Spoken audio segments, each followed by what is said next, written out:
বন্ধুরা, আমাদের আজকের নিবেদনের এই গল্পটি সম্পূর্ণরূপে কাল্পনিক। বাস্তব জীবনের কোনো ঘটনা বা চরিত্রের সঙ্গে এটির কোনো সম্পর্ক নেই। যদি কোথাও গল্পের কাহিনী বাস্তবের সঙ্গে মিলে যায়, তা নিছক কাকতালীয় এবং অনিচ্ছাকৃত। এর জন্য গল্পের লেখিকা বা নির্মাতারা কোনোভাবেই দায়ী নয়। গল্পটি শুধুমাত্র বিনোদনের উদ্দেশ্যে তৈরি করা।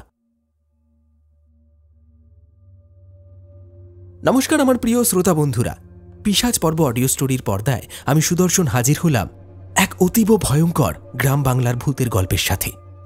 আজ আপনাকে একটা টান টান উত্তেজনায় পরিপূর্ণ রোমহর্ষক কাহিনী শোনাব। তবে গল্পে যাওয়ার আগে একটাই অনুরোধ, যারা এখনও পর্যন্ত চ্যানেলটি সাবস্ক্রাইব করেননি, ঝটপট চ্যানেলটি সাবস্ক্রাইব করুন। কারণ একের পর এক রোমাঞ্চকর গল্পের গুচ্ছ নিয়ে আমি সুদর্শন হাজির হই আপনার আমার আড্ডা জমিয়ে তুলতে। আজ আপনি শুনতে চলেছেন কুহেলিকার কলমে গ্রাম বাংলার ভূতের গল্প, শীতের রাতে তেঁতুল তলায় কে। আজও গল্প পাঠে এবং বিশেষ কয়েকটি পুরুষ চরিত্রে আমি সুদর্শন। আজ আমার সঙ্গে বিভিন্ন কণ্ঠে থাকছে রূপঙ্কর এবং সঙ্গীতা। শুরু হচ্ছে শীতের রাতে তেঁতুল তলায় কে।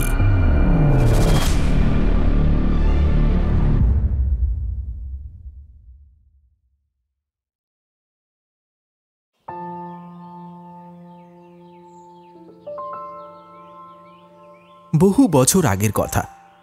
তখন বর্তমান হুগলি জেলার অধিকাংশ অঞ্চল অজপাড়া গাঁ ছিল। একবার অফিসের সহকর্মী হুসেন আলীর সঙ্গে হুগলির অন্তর্গত কানাইপুর গ্রামের তার চাচা বদর আলীর বাড়িতে কিছু দিনের জন্য অতিথি হয়ে গেছিল নীরব। বদর আলী তাকে সাদরে আমন্ত্রণ জানিয়েছিলেন। কানাইপুরের হুসেনদের প্রচুর জমি জমা ছিল। বদর আলী নিজেও কৃষক পরিবারের ছেলে। বংশ পরস্পরায় চাষবাসী ছিল তার প্রধান জীবিকা। তখন ঘোর শীতের সময়। পরপর টানা 3 দিনের ছুটি পেয়ে নীরব হুসেনের সাথে কানাইপুরের উদ্দেশ্যে রওনা দিল। হুসেন প্রায় গ্রামে যাতায়াত করত। হুসেনের কাছে নীরবের কথা শুনে বদর চাচা আমন্ত্রণ জানিয়েছিলেন। সুবর্ণ সুযোগ হাতছাড়া করেনি নীরব। আমন্ত্রণ পেয়ে শহরের কংক্রিটের ব্যস্ত জীবন ছেড়ে হাঁফ ছেড়ে বেঁচেছিল সে।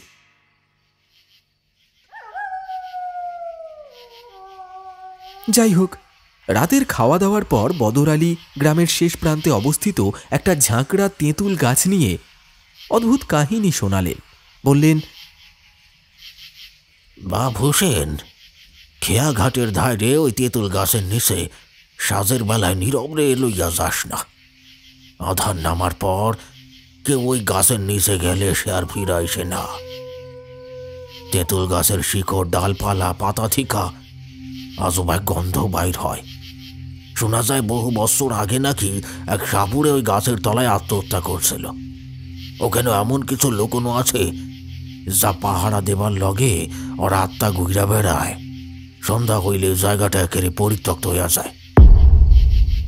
লোকের মুখে শুনছি অনেক ধন সম্পত্তি নাকি লুকানো আছে ওই তেঁতুল গাছের নিচে। হুসেন বলল, হ্যাঁ চাচা, আমিও ঘটনাটা শুনেছি। ওই ধন সম্পদ একবার যার হাতে আসবে, তার 7 পুরুষের কপাল খুলে যাবে। বসে বসে খাবে।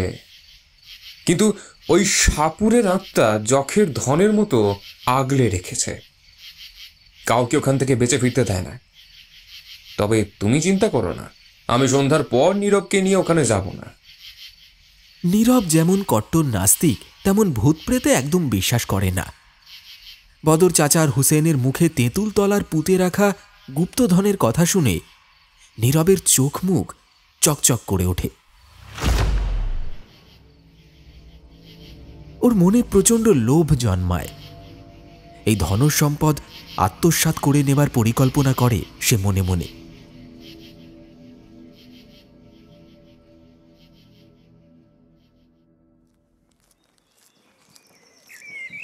পরদিন সকালে গ্রাম ঘুরে দেখার আছিলায় সে হুসেনের সাথে ঘাটের ধারে ওই তেঁতুল গাছের নিচে গিয়ে হাজির হয়।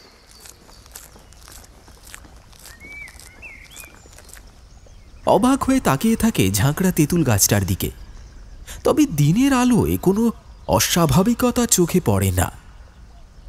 নীরব বলে, বদর চাচাজি বললেন তেঁতুল গাছটা খুব ভয়ঙ্কর। দিনের বেলাতেও নাকি এখানে এলে গাছ ঝমঝম করে, কিন্তু আমার তো তেমন কোনো অনুভূতি হলো না। এই তো দিব্যি আমি আর তুমি অক্ষত অবস্থায় দাঁড়িয়ে আছি। আচ্ছা, তোমার মনে কি আলাদা করে তেমন কোনো অস্তিত্বের অনুভূতি টের পাচ্ছ? হুসেন বলল। না, তাই পাচ্ছি না বটে, তবে এখানে বেশিক্ষণ না থাকাই ভালো বন্ধু। গ্রামগঞ্জে অনেক সময় অপশক্তির অস্তিত্ব, খারাপ বাতাস, গুণজোর ইত্যাদি মানা হয়ে থাকে। ক্ষেত্রবিশেষে সেসব অস্বীকার করা যায় না, তাই এখান থেকে চলে যাওয়াই ভালো। চলো আমরা বরং গ্রামের অন্য প্রান্তে যাই, সেখানে অনেক কিছু দেখার আছে।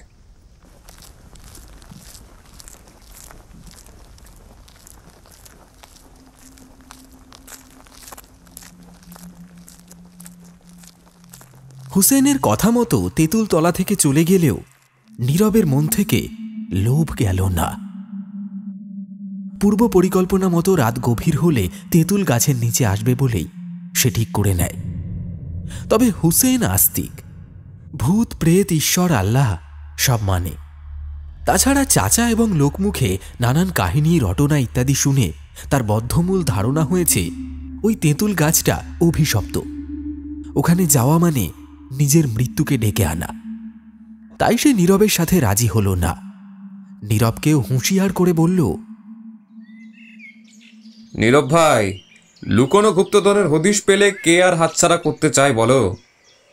ওই ধন সম্পদের অন্তত কিছু অংশ আত্মসাৎ করতে আমারও ইচ্ছে হয়েছিল, কিন্তু প্রাণের দায় বড় বালায়। বেঁচে থাকলে অমন গুপ্তধনের সন্ধান আবার পেতে পারি, কিন্তু জেনে বুঝে তেঁতুলতলার অভিশাপ মাথায় নিতে চাই না, বেঘরে প্রাণটা চলে যাবে। নীরব হুসেনকে আর এই ব্যাপারে জড়াতে চাইল না। একা যাওয়াটাই স্থির করল সে।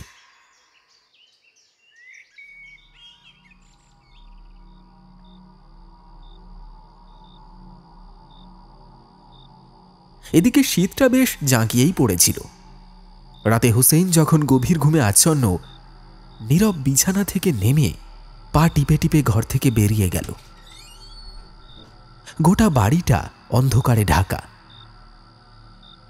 বেড়ার আগল খুলে এদিক ওদিক দেখে নিয়ে টর্চ হাতে এগিয়ে চলল খেয়াঘাটের দিকে। চারিদিক গাছপালা ঝোপঝাড়ে ভরা। ঘুটঘুটে অন্ধকারে চেয়ে আছে বিস্তীর্ণ চরাচর। নিস্তব্ধ থমথমে রাত। একটা ঝিঁঝি পোকাও ডাকছে না। ঘোর শীতে উষ্ণতার খোঁজে অন্য কোথাও আশ্রয় নিয়েছে তারা। তেঁতুল গাছের কাছাকাছি এসে নীরবের মনে হল জায়গাটা স্বাভাবিকের তুলনায় একটু বেশি ঠান্ডা। মাঝে মাঝে দুই একটা বাদুড় জাতীয় রাতচরা পাখি মাথার ওপর দিয়ে উড়ে যাচ্ছে, কিন্তু কোনো অজানা আতঙ্কে তারা স্বভাব সুলভ কর্কশ সুরে যেন চেঁচাতে ভুলে গেছে। এমন সময় হঠাৎ কাতর কণ্ঠে কাদের যেন আর্তনাদ ভেসে এলো। তেঁতুল গাছের দিক থেকে এলো আওয়াজটা। প্রবল শৈত্য প্রবাহ চলছে সেখানে। একটা অদ্ভুত আষ্টে গন্ধ ছড়িয়ে পড়েছে বাতাসে। পচা ডালপালা শিকড়ের সাথে যেন মাংস পচা কটু গন্ধে নীরবের গাটা গুলিয়ে ওঠে। তবু দমবার পাত্র ছিল না সে। নাকে রুমাল বেঁধে এগিয়ে গেল গাছের দিকে। গাছের গোড়ায় গিয়ে দাঁড়াতেই নীরবের মনে হলো কতগুলো ঠান্ডা শিকড় বাকড় উঠে এসে তার পা দুটো জড়িয়ে ধরেছে, তাকে টেনে হিঁচড়ে মাটির নিচে নিয়ে যাচ্ছে। ভয়ে চেঁচিয়ে উঠতে যায় নীরব, কিন্তু গলা দিয়ে কোনো আওয়াজ বেরোয় না। বুকের ভিতর দমাদম হাতুড়ি পিটনোর শব্দ হচ্ছে। নীরবও ভয় পেতে বাধ্য হলো।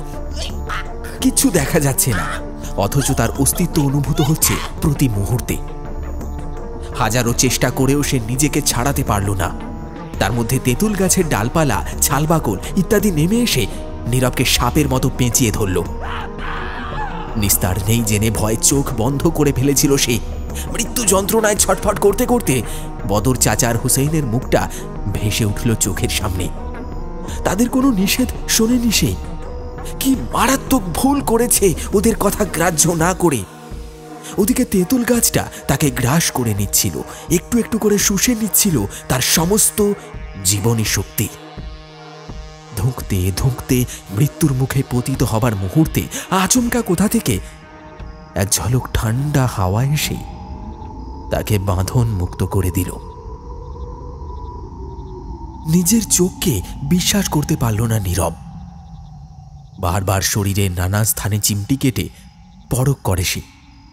অবশেষে নিশ্চিন্ত হয়। তবে নিশ্চিত মৃত্যুর মুখ থেকে ফিরে এসে কিছুক্ষণ ওই তেঁতুল গাছের তলায় আচ্ছন্ন হয়ে পড়েছিল নীরব। হঠাৎ কড়া তামাকের গন্ধ নাকে যেতে হুঁশ ফিরে পেল সে। কান পেতে শুনে বুঝল খুব কাছেই কোথাও থেকে হুঁকো বা গড়গড়া টানার শব্দ হচ্ছে। চারপাশে চোখ বুলিয়ে হতাশ হল প্রথমে। পরক্ষণেই তার চোখ গেল পাশের ঝোপের দিকে। ঝোপটা নড়ে উঠল। পরক্ষণেই এক বৃদ্ধকে সেখানে বসে তামাক টানতে দেখে যার পরনায় স্তম্ভিত হয়ে গেল সে। বিস্মিত হয়ে প্রশ্ন করল, কে আপনি? রাত বিরেতে এমন একটা ভয়ঙ্কর পরিবেশে বসে এক মনে তামাক টানছেন? আপনার কি প্রাণের ভয় নেই? এখানে কেউ আসতে সাহস পায় না। একবার যদি চলে আসে সে আর ফিরে যেতে পারে না। আর আপনি কিনা সেখানেই বসে নেশা ভাঙ করছেন। বৃদ্ধ এক রাশ ধোঁয়া ছেড়ে কাষ্ঠ হাসি হেসে বলল,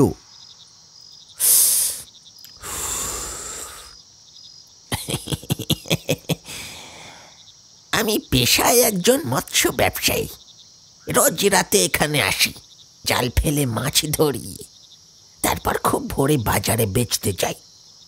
একটু আগেই মাছ ধরা হয়ে গেছে, তাই এখানে বসে তামাক টানছি। তা বাপু, তুমি বা সব জেনে এখানে এসেছো কেন? হ্যাঁ, সেটা বলো তো দেখি আগে। তাছাড়া তোমাকে তো কানাইপুরে এর আগে কখনো দেখিনি। কারোর কুটুম হয়ে এসেছ বুঝি? বদর আলীর বাড়িতে উঠেছ নাকি? হ্যাঁ, বদর দুদিন আগে বলছিল বটে শহর থেকে অতিথি আসবে। তা তুমি কি সে? এই তেঁতুল গাছের কথা বদর আলী বলেছে বুঝি? হ্যাঁ, আমি হুসেন ভাইয়ার সাথে শহরের এক আপিসে কাজ করি। বদর চাচা আমাকে তার বাড়িতে আসার আমন্ত্রণ জানিয়েছিলেন। কিন্তু জেলেদের কি প্রাণের ভয় থাকে না? আপনি এভাবে সব জেনেও তেঁতুল গাছের তলায় একা বসে আছেন। আপনার বয়স হয়েছে, কখন কি বিপদ আসে তা তো বলা যায় না। ওসব কথা বাদ দাও, এই গাছের একটা ইতিহাস আছে। এসো, বরং তোমাকে বসে সেই কাহিনীটাই শোনাই, সময়টা কেটে যাবে। নীরব উৎসাহ সহকারে বৃদ্ধের পাশে জমিয়ে বসল। বৃদ্ধ বলতে শুরু করল, তা বুঝলে বাপু, এ ব্রিটিশ আমলের একেবারের গোড়ার কথা। তখনও এই জায়গার নাম কানাইপুর হয়নি। একবার এক দক্ষ সাপুরের আগমন ঘটেছিল এই অঞ্চলে। ইংরেজ সাহেব লিটনের বাড়িতে ওই সাপুরে প্রায় সাপের খেলা দেখাতে যেত। সাহেবের মেয়ে ন্যানি খুব পছন্দ করত সাপের খেলা। নানান রকম খেলা দেখিয়ে সাপুরে ন্যানির মন জয় করে নিয়েছিল। একমাত্র মেয়ের খুশি দেখে সাহেবও খুব প্রসন্ন হয়েছিল সাপুরের ওপর। অনেকগুলো টাকা মাস মাহিনা দিয়ে সাপুরেকে বাড়িতে রেখে দিয়েছিলেন। আসলে ন্যানি এক জটিল রোগে আক্রান্ত ছিল, তার আয়ু খুব বেশি দিন ছিল না। সাপুরে মেয়েকে যাতে রোজ খেলা দেখিয়ে খুশিতে রাখে সেই ব্যবস্থাই করেছিলেন সাহেব। সাপুরেও সাহেবের প্রস্তাবে রাজি হয়ে গেল। প্রথম কয়দিন সব ঠিকঠাক চললেও ওখানে থাকতে থাকতে সাপুরে একদিন লুকোনো ধন সম্পদের হদিশ পেয়ে গেল সাহেবের কোঠিতে। মনে অদম্য লোভের সঞ্চার হলো লিটন সাহেবের ধনদৌলত, হিরে জহরতের প্রাচুর্য দেখে। ওই বিপুল ধন সম্পদ আত্মসাৎ করতে সাহেবকে হত্যা করার পরিকল্পনা নেয় সাপুরে।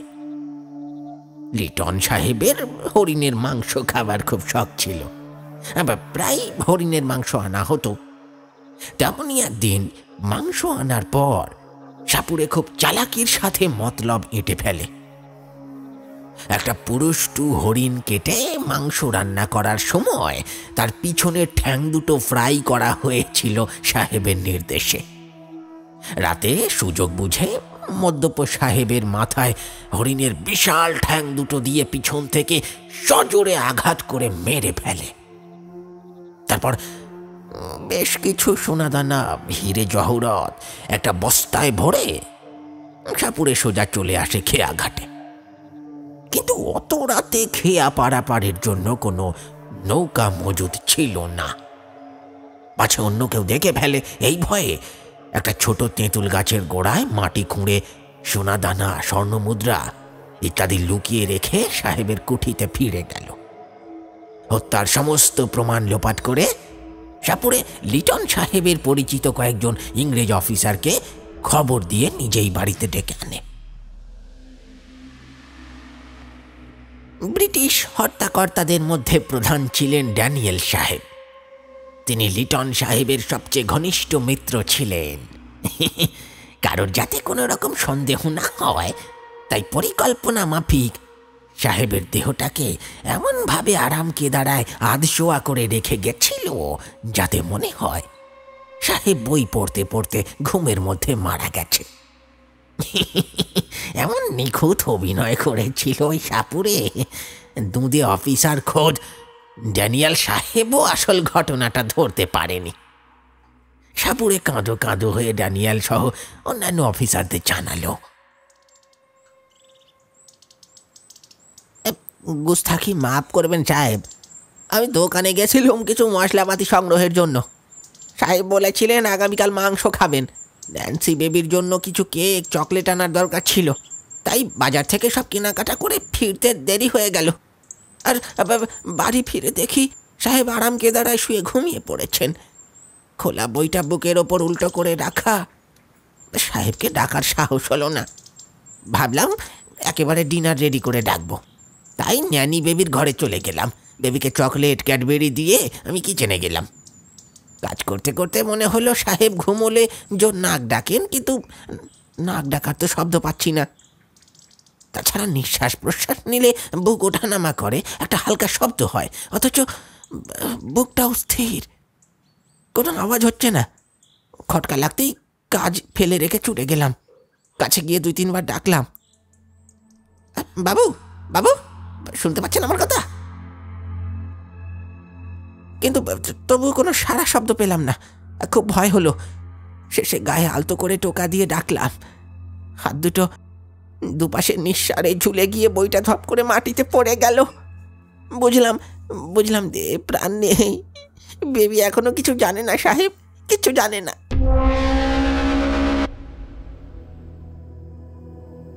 ড্যানিয়েল সাপুরের কথা সহজেই বিশ্বাস করে নিলেন।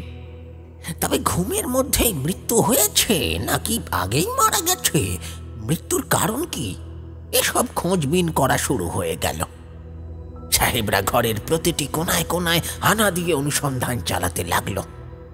খোঁজ খবর তল্লাশি চালাতে চালাতে তারা এক সময় ক্লান্ত ক্ষুধার্ত হয়ে বিশ্রাম নিতে বসলেন। সাপুরে সেই কাটা হরিণের মাংসটা রান্না করে সাহেবদের খাইয়ে দিল। আর কোনো প্রমাণ অবশিষ্ট রইল না। ড্যানিয়েল সাহেব পরের দিন সকালে বাড়ি তালা বন্ধ করে ন্যানিকে নিজের সাথে নিয়ে চলে গেলেন। সাপুরে তবু হাল ছাড়ে না, সিঁধ কেটে বাড়িতে ঢোকে স্থায়ীভাবে বসবাস শুরু করে, কেউ যাতে খবর না পায়।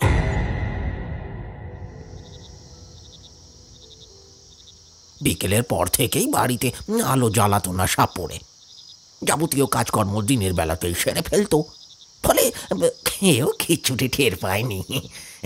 সাহেবরাও আর সাপুরের খোঁজ খবর করেননি। নীরব বৃদ্ধের মুখে ওই মর্মান্তিক কাহিনী শুনে অবাক হয়ে গেল। কিছুক্ষণ নীরবে থেকে বলল, তারপর কি হলো? সত্যি কখনো বেশি দিন চাপা থাকে না। সাহেবরা কি আসল সত্যিটা জানতে পেরেছিলেন? পরে ওই শয়তান খুনি সাপুরেটাকে ধরে শাস্তি দিয়েছিলেন?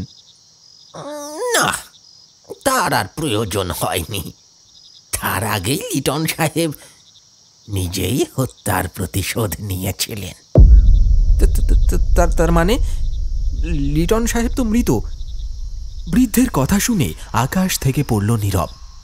বৃদ্ধ বলল, লিটন সাহেবের প্রেতাত্মা চরম প্রতিশোধ নিয়েছিল। সাহেবের অগাধ সম্পত্তি হস্তগত করে সাপুরের ছদ্মবেশ ধারণ করে লিটন সাহেবের বাড়িতে প্রবেশ করেছিল তার ওই পুরনো শত্রু স্যামুয়েল। সে মাতৃভাষার সাথে সাথে বাংলা ভাষায় দক্ষতা অর্জন করেছিল। গোড়া সাহেব হলেও তার কথাবার্তা, আচার আচরণ ছিল খাঁটি বাঙালিদের মতো। স্যামুয়েল আর লিটনের মধ্যে গবেষণামূলক কাজে প্রথম থেকেই রেষারেষি ছিল। লিটনের অগাধ সম্পত্তি সেই ঈর্ষাকে আরও বাড়িয়ে তুলেছিল। যাই হোক, হত্যা করার মুহূর্তে লিটন সাহেব সাপুরের আসল চেহারাটা দেখতে পেয়েছিলেন। জীবনের শেষ মুহূর্তে পৌঁছে ধুঁকতে ধুঁকতে বলে গেছিলেন, I will come back.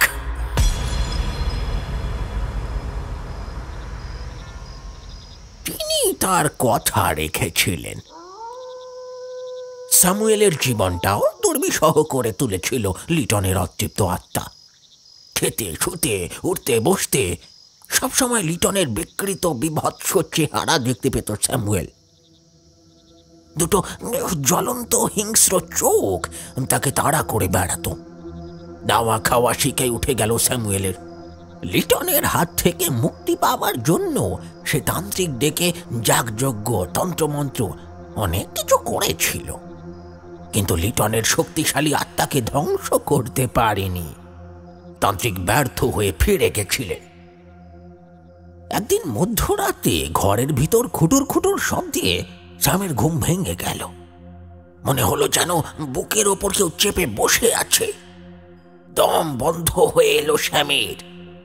জানালা দিয়ে আসা খয়াটে চাঁদের মলিন আলোয় সে দেখতে পেল একটা ভয়ঙ্কর ছায়ামূর্তি তার বুকের ওপর উঠে বসে ওর দিকে ক্রুদ্ধ দৃষ্টিতে তাকিয়ে আছে। প্রথমে তো স্বপ্ন ভেবে চোখের পাতা বন্ধ করলেও যখন চাপ আরো বাড়তে লাগলো তখন স্যামুয়েল টের পেল কোনো দুঃস্বপ্ন দেখেনি সে। যা ঘটছে পুরোটাই সত্যি। নিজেকে মুক্ত করার চেষ্টা করে, কিন্তু লিটন সাহেবের কবল থেকে মুক্তি পায় না।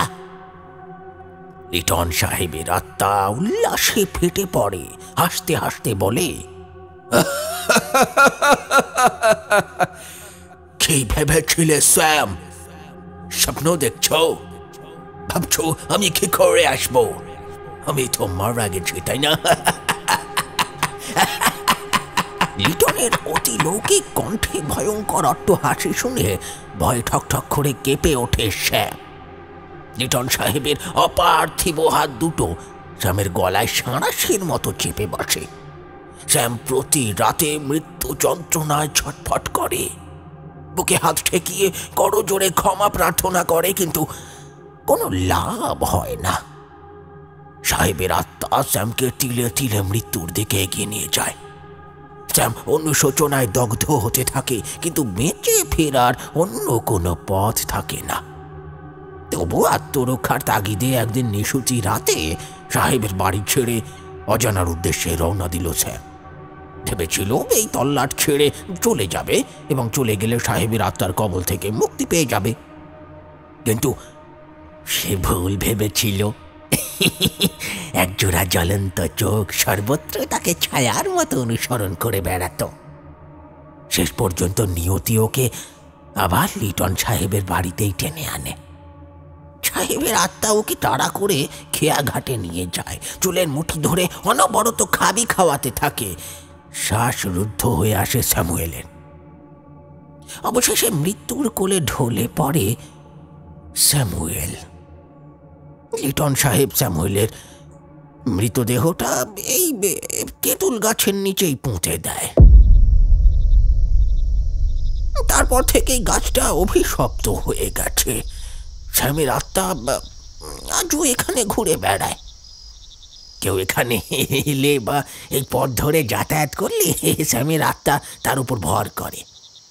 যে কোনো ধন সম্পদের লোভে যারা আসে তাদের প্রত্যেকের মুন্ডু কাটা মৃতদেহ পড়ে থাকতে দেখা যায় তেঁতুল গাছের গোড়ায়।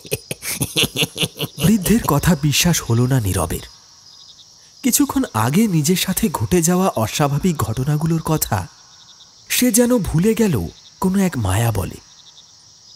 বৃদ্ধের কথা হেসে উড়িয়ে দিয়ে তাচ্ছিল্যের সুরে বলল, কি যে বলেন, আমি আপনার নাতির বয়সী, তাই বুঝি ভুতুরে গপ্প শুনিয়ে আমার সাথে মশকরা করছেন এই রাতের বেলায়?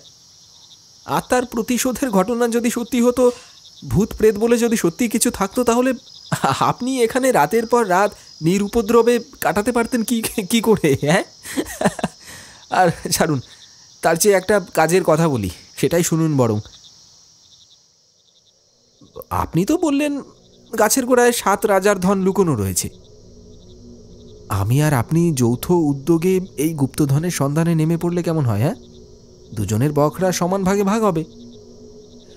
আপনাকে আর এই বয়সে রাত বিরেতে মাছ ধরে ভোরে বাজারে বেচতে যেতে হবে না।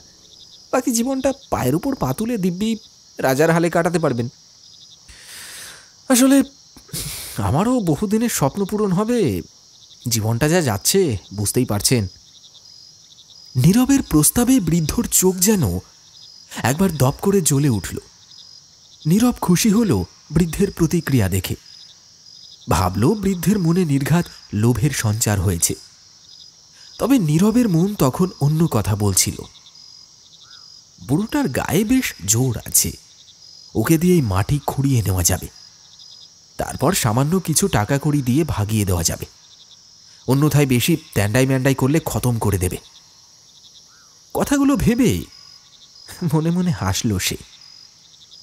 ওদিকে বৃদ্ধর মুখে তখন এক অদ্ভুতুরে হাসি খেলা করছিল। নীরব হাসির অর্থ বুঝতে না পেরে কৌতুক মেশানো কণ্ঠে বলে উঠল,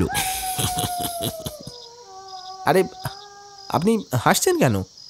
আপনি সত্যি বলছেন নাকি কল্পনার জগতে বিচরণ করে মন গড়া কথা বলতে চাইছেন তা যাচাই করতে হবে তো নাকি? চলুন চলুন, হাত লাগাই, মাটি খোঁড়া শুরু করি। বৃদ্ধ তখন মুচকি হেসে বলল,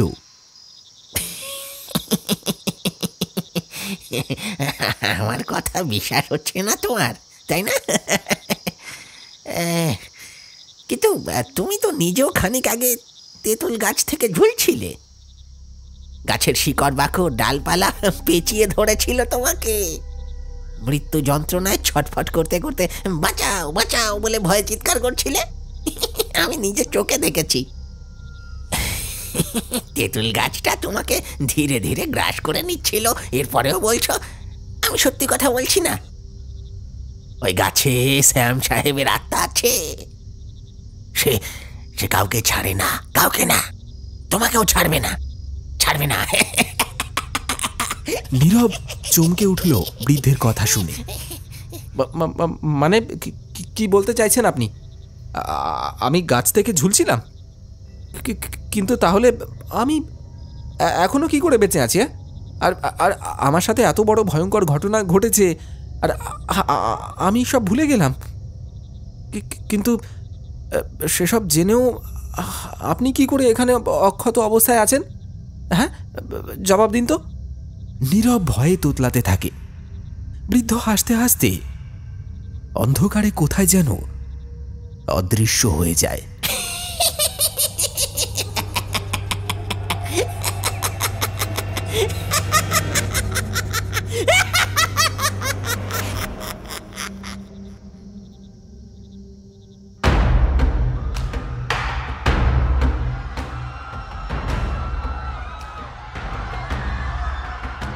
গাছটা নড়ে ওঠে। গাছের দিক থেকে অনেক মানুষের আর্তনাদ আর হাহাকারের শব্দ ভেসে আসে। নীরব ভয়ে ঠকঠক করে কাঁপতে থাকে। তেঁতুল গাছটা অজস্র ডালপালা বিস্তার করে নীরবকে ক্রমশ গ্রাস করতে এগিয়ে আসে। আতঙ্কে ওই ঘোর শীতেও নীরব কুলকুল করে ঘামতে থাকে। হাজার চেষ্টা করেও গলা দিয়ে কোনো আওয়াজ বের হয় না। এদিকে পরক্ষণেই সবকিছু আবার আগের মতো স্বাভাবিক হয়ে যায়।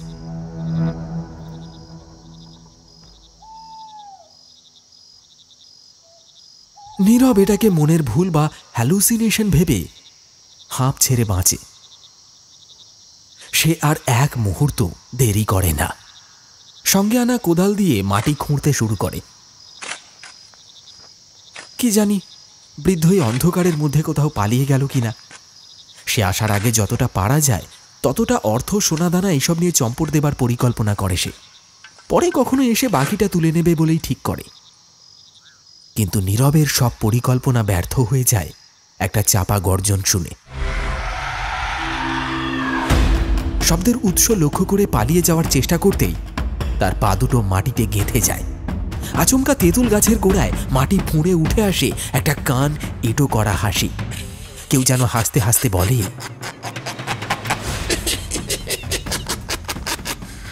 আমার কথা একটুও বিশ্বাস হয়নি তোমার, তাই না?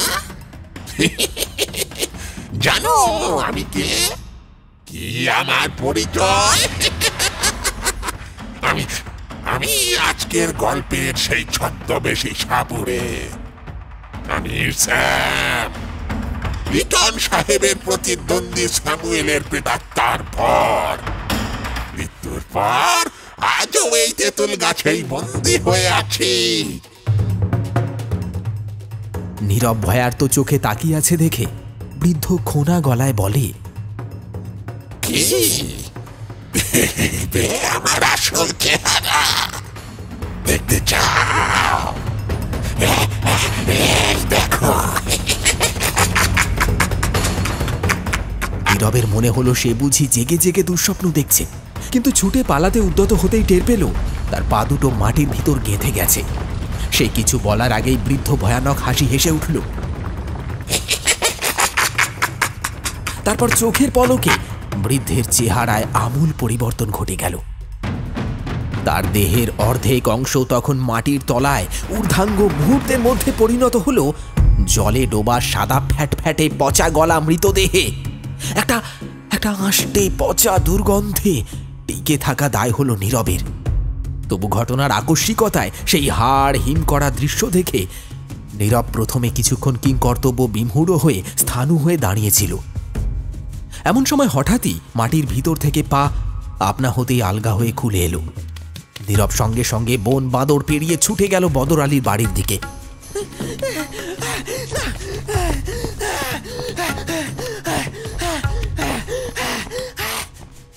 কিন্তু কতক্ষণ ছুটেছে তার হিসেব ছিল না। তবু একসময় তার মনে হলো সে একই জায়গায় বারবার ঘুরপাক খাচ্ছে। হোসেনের বাড়ির রাস্তা চোখের সামনে দেখতে পাচ্ছে, অথচ সেখানে পৌঁছতে পারছে না। ওদিকে তেঁতুল গাছের সেই পচা গলা দুর্গন্ধটা যেন বাতাসে ছড়িয়ে পড়েছে। গাছের গোড়ায় এক জোড়া হিংস্র চোখ ভাঁটার মতো জল করছে। স্যাম সাহেবের অতৃপ্ত আত্মা ওকে হাত ছানি দিয়ে ডাকছে।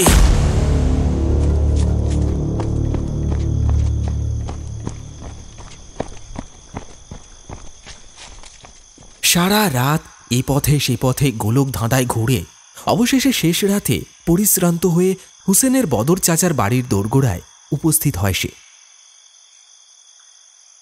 হুসেনদের গোটা বাড়িটা তখন নিস্তব্ধ আর নিঝুম। লম্বা শীতের রাত, তাই সবাই অঘরে ঘুমোচ্ছে। বেড়ার আগল ঠেলে পা টিপে টিপে ভিতরে প্রবেশ করে শটান ঘরে গিয়ে হুসেনের পাশে শুয়ে পড়ে সে। হুসেন কিছুই টের পায়নি, সে অকাতরে ঘুমিয়েছিল।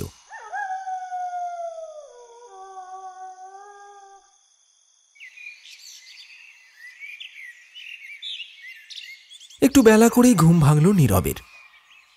হুসেন ততক্ষণে উঠে ঘর থেকে বেরিয়ে গেছে।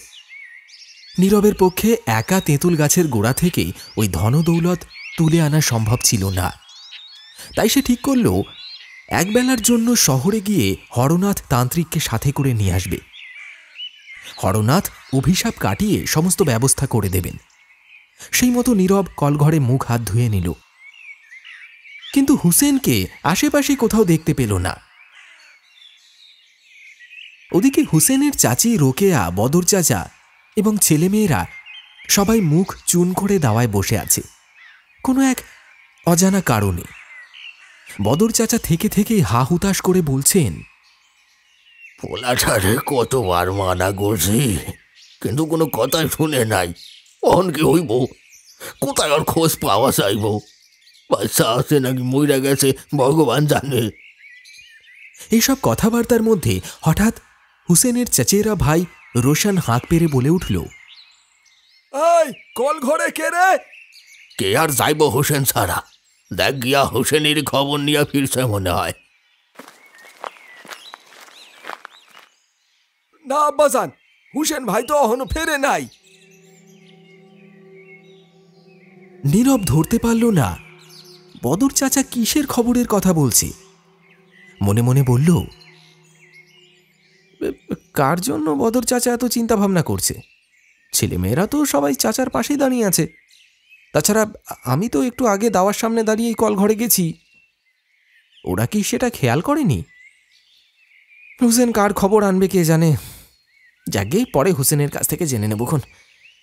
এখন বদর চাচাকে কিছু একটা বলে বেরিয়ে যাই বরং, নইলে শহরে যেতে দেরি হয়ে যাবে। কথাটা ভেবে তাড়াতাড়ি কলঘর থেকে বেরিয়ে এলো নীরব। কিন্তু একটা ব্যাপার দেখে সে অবাক হয়ে গেল। বদর চাচা, রোকেয়া চাচি, হুসেনের তুতো ভাই বোনেরা কেউই ওকে কলঘর থেকে বেরোতে দেখেও কিছুই বলছে না। রোশনও কলঘরের একপাশে দাঁড়িয়ে উঁকি ঝুঁকি মারছে, অথচ রোশনের সামনে দিয়েই তো বেরিয়েছে সে। কোনো কারণে ইচ্ছে করেই কি তাকে দেখেও না দেখার ভান করছে? বদর চাচা কি নীরবের তাঁর বাড়িতে থাকাটা পছন্দ করছেন না, তাই কি এড়িয়ে যাচ্ছেন? কি যে ঘটেছে নীরবের তা বোধগম্য হল না। ভাবতে ভাবতে কাউকে কিছু না বলেই বেরিয়ে যাচ্ছিল সে। বেড়ার দিকে পা বাড়াতেই আগল খুলে হুড়মুড়ি একজন গ্রামবাসী ভিতরে ঢুকে এলো। একটা অজানা আশঙ্কায় বদর আলীর বুক কেঁপে উঠল। তিনি তড়িঘড়ি উঠোনে এসে দাঁড়ালেন। প্রতিবেশিনী এক মহিলা। তিনি ভয়ার্ত কণ্ঠে বললেন, চাচা, খেয়াঘাটে চলেন, হুসেনরে সামলানো যাইতেছে না, কান্না করতেছে, ভাইঙ্গা পড়ছে একেবারে। বদর আলীর বুকে কেউ যেন হাতুড়ি পিটছে। তিনি সকলের সাথে খেয়াঘাটের দিকে হেঁটে গেলেন। নীরবের খুব কৌতূহল হল, কারোর সাথে কোনো অঘটন ঘটেছে আঁচ করে বদর চাচার সাথে গ্রামবাসীদের অনুসরণ করে এগিয়ে চলল। বদর চাচা বা গ্রামবাসীরা কেউ ফিরেও তাকালো না নীরবের দিকে। সে তাজ্জব বনে গেল। আপন মনে বলে উঠল, কি যে ব্যাপার তা বোঝা ভার। সকলেই আমাকে এড়িয়ে যাচ্ছে, দেখেও দেখছে না। আচ্ছা, ঝামেলা তো। যাকে খেয়াঘাটে কার কি ঘটেছে দেখে আসি গিয়ে। হুসেন কেন বিলাপ করছে তা জানা প্রয়োজন। ছেলেটা বড্ড ভালো। 7-5 ভাবতে ভাবতে নীরব খেয়াঘাটে পৌঁছে গেল। কিন্তু সেখানে গিয়ে যা দেখল তাতে নিজের চোখকে বিশ্বাস করতে পারল না সে।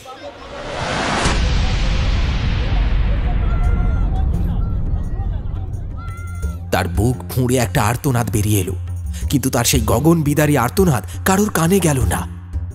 গ্রামবাসীদের ভিড় উপচে পড়েছে খেয়াঘাটের ধারে, সেই তেঁতুল গাছটার তলায়। সকলের চোখে মুখে আতঙ্কের ছাপ লেগে আছে। চাপা গুঞ্জনের সৃষ্টি হয়েছে। সকলে একই কথা বলা বলি করছে। নিজের মরণ নিজেরাই কানছে।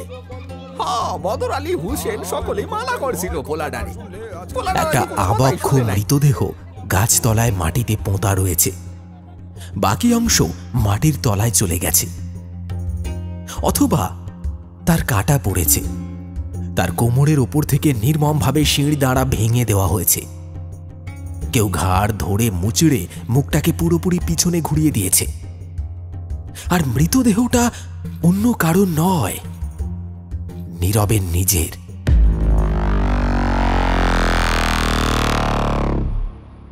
নীরব নিজের গায়ে চিমটি কেটে পরখ করতে গিয়ে টের পেল সে অদৃশ্য হয়ে হাওয়ায় ভাসছে। বদর চাচা, রোশন, রোকেয়া চাচি এবং গ্রামবাসীরা এই কারণেই তাকে এতক্ষণ দেখতে পায়নি। বেঘোরে প্রাণ গিয়ে সে একটা অপার্থিব শক্তিতে পরিণত হয়েছে। এদিকে বন্ধু বিচ্ছেদের দুঃখে কাতর হোসেন নীরবে অশ্রুপাত করছে মাথা নিচু করে। হুসেনের পাশে দাঁড়িয়ে নিজের বিকৃত বিভৎস মৃতদেহ দেখছে সে। তবু শত চেষ্টা করেও হুসেনকে ছুঁতে পারে না। গত রাতে যখন তার শরীরের অর্ধেক অংশ মাটির নিচে চলে গেছিল, তখনই তার মৃত্যু হয়েছে। আর সেটা কোনো দুঃস্বপ্ন ছিল না। প্রথমে বিশ্বাস না হলেও নীরব সকলের অলক্ষ্যে খেয়াঘাটে দাঁড়িয়ে তার অকাট্য প্রমাণ পেয়েছে। সত্যি সত্যি মারা গেছে। স্যাম সাহেবের অতৃপ্ত আত্মা অন্যান্যদের মতো তাকেও রেহাই দেয়নি। বৃদ্ধ স্যামুয়েল কোনো কল্পকাহিনী শোনায়নি, নিজের জীবনের সত্য ঘটনাই নীরবকে জানিয়েছে। স্যামুয়েল যেমন তার পাপের শাস্তি পেয়েছে, তেমনি ওর কথা অবিশ্বাস করে তেঁতুল গাছের গোড়া থেকে গুপ্তধন তুলে আনার অপরাধে নীরব নিজেও মৃত্যুদণ্ডের মতো কঠোর শাস্তি পেয়েছে। নীরবের আত্মা ধীরে ধীরে মিলিয়ে যায়। তেঁতুল গাছটা বছরের পর বছর অভিশাপ নিয়ে দাঁড়িয়ে থাকে। কেউ গাছতলায় গুপ্তধনের লোভে হাজির হলে স্যামের আত্মা তেঁতুল গাছে প্রবেশ করে তাকে গ্রাস করে, আর তৎক্ষণাৎ তার মৃত্যু হয়। তার বিকৃত মৃতদেহের টুকরো টুকরো অংশ পাওয়া যায় গাছতলা থেকে। বহু চেষ্টা করেও গ্রামবাসীরা ওই অভিশপ্ত তেঁতুল গাছটাকে কাটতে পারেনি। যে বা যারা কাটতে গিয়েছে তাদের অস্বাভাবিক মৃত্যু ঘটেছে। এই অভিশাপ থেকে মুক্তি পাবার অন্য কোনো উপায় ছিল না।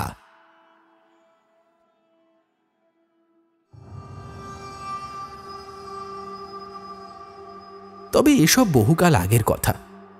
ওই ঘটনার পর থেকে কেউ আর কোনোদিন মাটি খুঁড়ে লিটন সাহেবের সঞ্চিত গুপ্তধন সেখান থেকে তুলে নিতে সাহস পায়নি। তারপর কানাইপুরের ওপর দিয়ে কত ঝড় জল বয়ে গেছে, সময়ের স্রোতে সবকিছু ভেসে গেছে। ঝাঁকড়া তেঁতুল গাছটাও আজ আর অবশিষ্ট নেই। হয়তো কোনো বড়সড় প্রাকৃতিক দুর্যোগে তা মাটিতেই মিশে গেছে। গ্রামের পর গ্রাম নিশ্চিহ্ন হয়ে আধুনিক শহরে পরিণত হয়েছে। তবে ভবিষ্যতে যদি কোনো অনুসন্ধানকারী দল আসে, তাহলে গুপ্তধনের সন্ধান আদৌ মিলবে কিনা তার কোনো নিশ্চয়তা নেই। হয়তো লিটন সাহেবের আত্মা আজও যখের ধনের মতো আগলে মাটির নিচে বসে আছে, যাতে কেউ তা হাসিল করতে না পারে।